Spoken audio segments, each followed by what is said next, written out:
It's an ordinary day on Mars. From their space base, Elsa, Raza, and their daughter Remy look up at the stars. She spots one in particular, bigger and brighter than the rest. It's not a moon, so she deduces it's Earth, thousands of miles away. The family spend their days doing manual labor at the base, trying to survive the planet's arid environment with limited resources. Thankfully, they've managed to terraform part of the region, allowing them to walk freely outside. A time skip shows Elsa calling for Remy, who has wandered off searching for her father across the vast horizon. Hours later, during a math lesson, they're interrupted by Raza, who returns from a scouting trip, looking agitated. Still, he wishes Remy a good night, though her suspicions about others nearby feel more real now. Raza tries to calm her, insisting they're the only humans on the planet, but she has her doubts. During a late-night family talk, Remy asks her father if he's ever seen animals and why they had to come to Mars. Raza says he hasn't seen any animals, explains that Earth isn't what it used to be, and one day, Mars will be just as good as their former home. The next day, Remy senses something in the distance. She rushes to the living room and sees the word Lee written in red paint on the windows. Her parents panic, and Raza grabs a gun, ready to defend them. They spot at least 3 intruders, possibly more, but can't get a clear look. Anxious, they check on their barnyard pigs. Moved by uncertainty, Remy investigates and finds a piglet left unprotected, their only living animal. Elsa calls out for her, but 2 strangers suddenly charge at the girl. Raza intercepts them, shooting to protect Remy. Just as another attacker nears her, Elsa arrives and fights back until she's too injured to stand. The family retreats inside as gunfire rains down. With Elsa's help, Raza fires a final shot, wounding the last enemy. He leaves to inspect the area while Elsa and Remy investigate the bodies. It's the first time Remy has seen another human, and it's a dead one. They wait through the night, fearing for Raza's safety. At one point, they hear distant gunfire and worry something happened to him. During a bathroom trip, the lights go out, leaving them in total darkness. In the morning, Elsa arms herself with a machete to investigate, but is surprised by the wounded intruder from the day before. He claims the base originally belonged to his family and was taken from them. Now, after years of struggle, he has come back to reclaim it. He offers to let Elsa and Remy stay, as long as they don't cause trouble. Otherwise, he'll deal with Elsa and keep the girl. They refuse and run, taking cover near the central base. Elsa seizes a chance to sneak inside while he's distracted, grabbing the first thing she finds in the kitchen to fight him. But he sees through her plan, overpowers her, and gets another wound in the leg. He pleads for 30 days without any more attacks, claiming he has big plans to rebuild the station for all of them. Elsa agrees, on one condition, a proper burial for Raza. He complies, and they bury Raza on a nearby mountain, next to the bodies of the man's former comrades. Now living together, tensions remain. The man is suspicious, but Remy watches him closely. One day, she secretly goes through his belongings and finds a drawing of a woman, the same one Elsa fought to protect her from. She keeps it for herself. That evening, the man tells Elsa he's improved the station.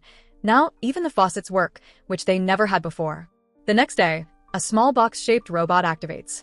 Remy grows attached and names it Steve, making it her first pet and friend. After dinner, the man introduces himself to Elsa as Jerry, trying to start a conversation to build trust. In response, Elsa shares that they were brought to the station by her father. They didn't take it by force. However, Jerry reveals that his father rejected them after finding out they were from Earth, forcing them to defend themselves. Still, Elsa and her family were responsible for Jerry's mother's exile, so he holds a lingering resentment toward them. Tension lingers at the base over the following days, even though no one is actively trying to hurt anyone anymore. Jerry asks Remy if she took his drawing. She denies it, even though he knows she's lying. He lets her keep it anyway, sensing how much she values it. Gradually, a physical attraction begins to grow between Elsa and Jerry, something Remy notices. Feeling uncomfortable, she decides to leave the station on her own, not even allowing Steve, her little robot companion, to follow her. Her escape attempt is cut short when she encounters a force field marking the boundary of the habitable perimeter. Frustrated, she gives up on her plan. Wandering further, Remy stumbles upon a giant door leading into a dark corridor. Curious but unsure, she steps inside. A few meters in, the door shuts behind her.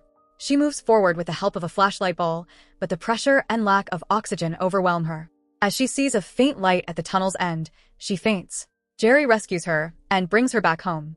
Remy wakes up in her bed, next to her mother. Later, she talks with Jerry. He tells her there's nothing beyond the barrier, just rocks and dust. He says he came from the war and that the artificial atmosphere is slowly leaking out into space. The sooner she accepts that, the easier it'll be. Remy begins marking the days since her father's death using dust on a mirror. A full month passes. Elsa tries to comfort her, but it doesn't help much. The next day, Jerry finds a guitar and asks Elsa to play a song. Feeling sad, Remy goes to the greenhouse, where she hears her mother singing. Inside, she tells Elsa that she hates her for pretending everything is okay.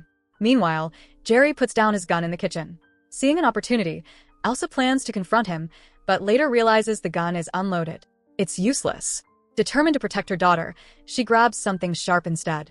A struggle breaks out between the two adults, out of Remy's sight. Eventually, Jerry emerges from the confrontation badly wounded. Remy, terrified, runs away. Jerry stops her and begs her to wait before going back inside. He doesn't want her to see her mother's body. Elsa is buried on the same mountain as Raza and the others, leaving Remy alone with Jerry, who promises he won't hurt her. Years pass. Jerry and Remy now live in relative peace, gradually improving the central base and the surrounding environment. They raise pigs, chickens, and grow vegetables, bringing life to areas that were once barren. As a young adult, Remy meets Jerry at an artificial pond. He urges her to take a dip and then walks away, leaving her alone. That night, Remy dives into the artificial pond for the first time. Afterward, she shares some alcohol with Jerry, and they return to the house. There, Jerry surprises her with a gift, a drawing of her mother that he had made while waiting for Remy to grow up, so he wouldn't miss any details. Overwhelmed, Remy begins to cry, and Jerry consoles her. But then, he takes advantage of the moment and kisses her. Remy immediately pulls away, rejecting him. Now, tension rises between them. Jerry wants to grow closer and proposes the idea of repopulating the planet, something he believes is absolutely necessary.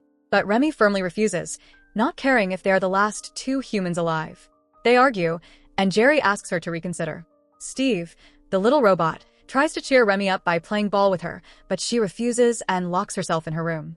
Thinking she's safe, she's shocked to find Jerry already inside, holding her oxygen mask, the one she planned to use to escape past the barrier. Jerry becomes angry and storms out with the mask. Remy tries to take it back so she can see the truth for herself, even though Jerry insists there's no one else out there. A struggle breaks out, and Remy falls, hitting her head on a valve. Jerry is stunned by what just happened, and the only witness is Steve. Remy wakes up with a head wound and realizes she's tied up, with Jerry on top of her. He tries to calm her, saying there's still hope for humanity, but it only terrifies her more. She begins to panic, hyperventilating and thrashing. Jerry apologizes, saying he doesn't enjoy this either, and that he's being forced to act for survival. The desperation becomes so intense that he threatens her if she doesn't calm down. Frozen in fear, Remy goes silent. But just as Jerry is about to go further, Steve shoots him in the neck to save her. Seriously wounded, Jerry turns and shoots the robot, destroying it. Remy frees herself and runs away. Jerry stumbles into the kitchen, only to see Remy through the reflection in the window. She's pointing a gun at him. He tries to convince her that they need each other to survive. But Remy doesn't agree. Jerry reaches for his weapon but decides not to use it, moved by genuine affection for her. Remy doesn't hesitate. She fires a shot directly to his head. Now, she's completely alone on the base. The only living beings left are the plants and a few animals. She sits in silence, crying through the night. Later, she buries Jerry's body on the mountain, beside her parents and the others. She showers, walks around the station, and surveys the empty landscape, knowing no one else will appear. She manages to reactivate the robot, but Steve is never quite the same. Still, Remy continues her life in solitude, watching over the animals and surviving day by day. Over time, she becomes sluggish and numb. One night, she feels her mother's touch in a dream and begins having visions of Jerry roaming the base. One day, she screams into the sky, just in case anyone else is out there to hear her. Her only constant companion is the tiny speck of Earth shining far away in the sky. Despite the loneliness, she keeps trying to repair Steve. After countless attempts, she finally brings him back online. She tells him goodbye, preparing for her next journey. Before leaving, Remy visits the mountain one last time to say farewell to the dead. Her final image of home is Steve watching over the pigs. Then, she begins her march toward the cave entrance. Wearing her oxygen mask, she crosses through to the other side as if nothing had happened. She is nervous and excited as she steps out into the unknown. What she sees is vast and silent, miles and miles of wasteland, completely untouched. There are no cities, no signs of life, just sand and dirt, stretching as far as the eye can see.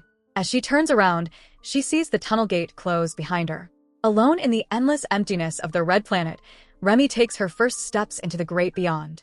So that's it. Hope you enjoy the story. subscribe, and press the bell icon for more videos.